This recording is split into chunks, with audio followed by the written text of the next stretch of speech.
बेटी की विदाई। कहानी एक ऐसी बेटी की विदाई की है जिसके मायके से जाने का मकसद कुछ और ही था। क्या है माँ, कितनी सिंपल शादी की है मेरी। मैंने क्या क्या नहीं सोचा था। अरे बेटा, कैसे तेरी शादी धूमधाम से करती। तुझे कहा तो था कि 1 साल रुक जा, थोड़ा पैसे का इंतजाम हो जाता तो अच्छे से कर देती शादी। अभी अभी तो तेरे पिता का देहांत हुआ है।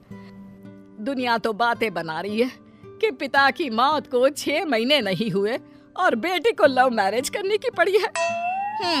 बोलने तो जो बोलते हैं बोले, मैं किसी से नहीं डरती। अरे पर बेटा, बात तो सही है ना, कुछ दिन तो रुक जाती। वाह, क्यों रुक जाती? और मयंक को कोई और लड़की पसंद आ जाती तो क्या करते माँ, बोल। अरे पर बेटा, ऐसे डर कर क्यों रहना। अगर वो तेरे लिए 1 साल नहीं रुक सकता था तो शादी करके तो तूने बहुत बड़ी गलती की है। उफ़ो, अब बस माँ, लेक्चर कम दो ना। पापा की तबीयत काफी वक्त से खराब थी, सभी जानते थे कि उन्हें जाना है। फिर मयंक और मेरी शादी की उम्र भी तो हो रही थी। माँ क्या बोलती, बेटी से बहस करके अपना मूड खराब नहीं करना चाहती थी। मेघा के पिता का 6 महीने पहले ही देहांत हो गया था। पिता से बहुत ज्यादा प्यार करने वाले मेघा के भाई को कुछ होश ही नहीं रहता। बेटा आकाश, कब तक ऐसे पापा को याद करता रहेगा। जिंदगी में आगे बढ़ना है बेटा। हाँ, जैसे तुम और मेघा बढ़ गए। आप लोगों को तो जरा भी शर्म नहीं आई। पापा को गए अभी 1 साल भी नहीं हुआ, आप लोगों ने घर पर मंडप सजा दिया। माँ को पता था कि आकाश इस बात को 10 बार बोलता है।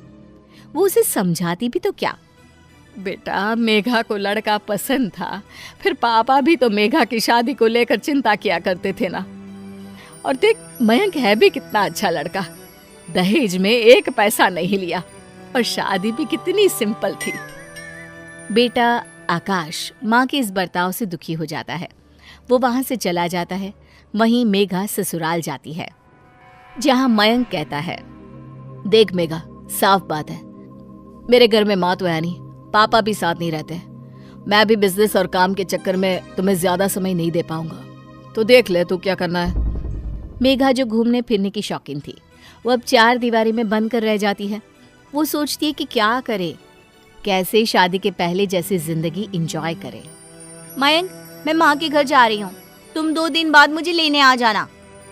अरे मेरे पास इतने पैसे नहीं है कि मैं दिन में 4 बार तुझे लेने और छोड़ने आऊं, समझी? ये क्या हो गया है मयंक? शादी से पहले तो बड़ा प्यार था, अब ऐसी भाषा। मेघा माँ के घर जाती है। जिस मेघा को पिता के घर पर खूब अच्छा खाने पहनने मनचाहा घूमने मिलता था, वो मेघा पति के राज में बंद कर रह जाती है। मेघा के मायके में उससे मिलने उसकी मामा की बेटी आती है।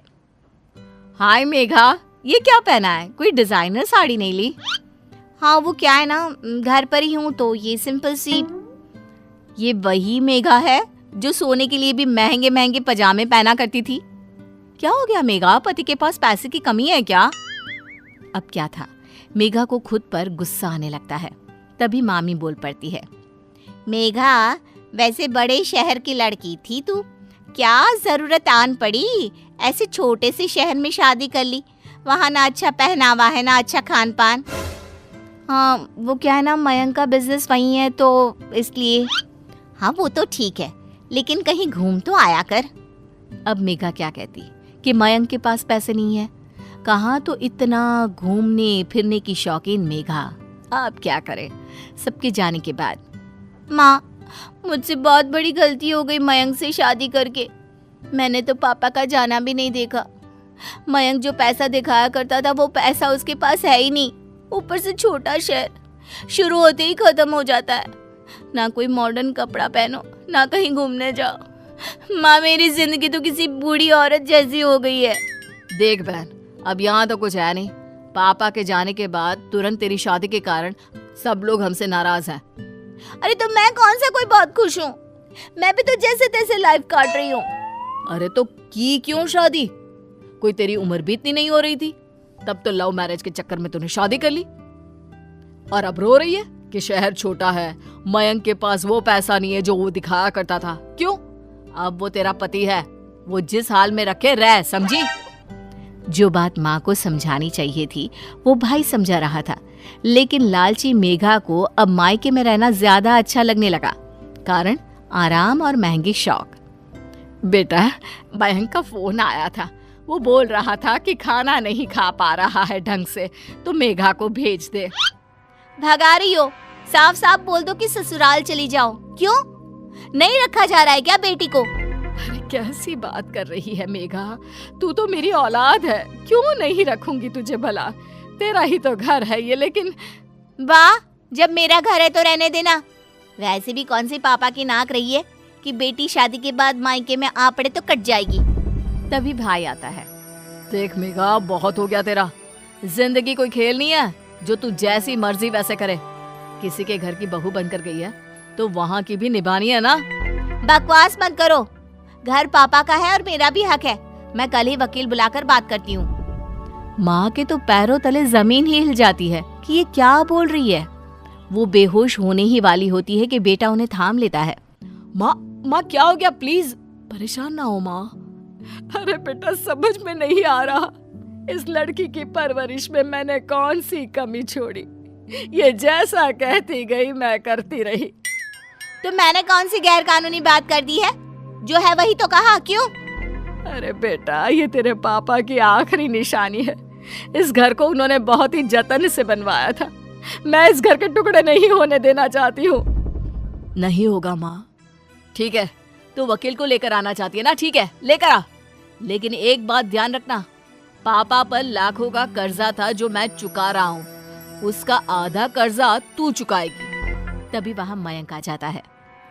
मेघा, मैं दूसरी शादी कर रहा हूँ। आए दिन तुम मायके में पड़ी रहती हो। मेरे घर को तुम्हारी जरूरत है, लेकिन नहीं, तुम्हें तो अपने घर और परिवार से ज्यादा जरूरी बड़ा शहर पसंद है।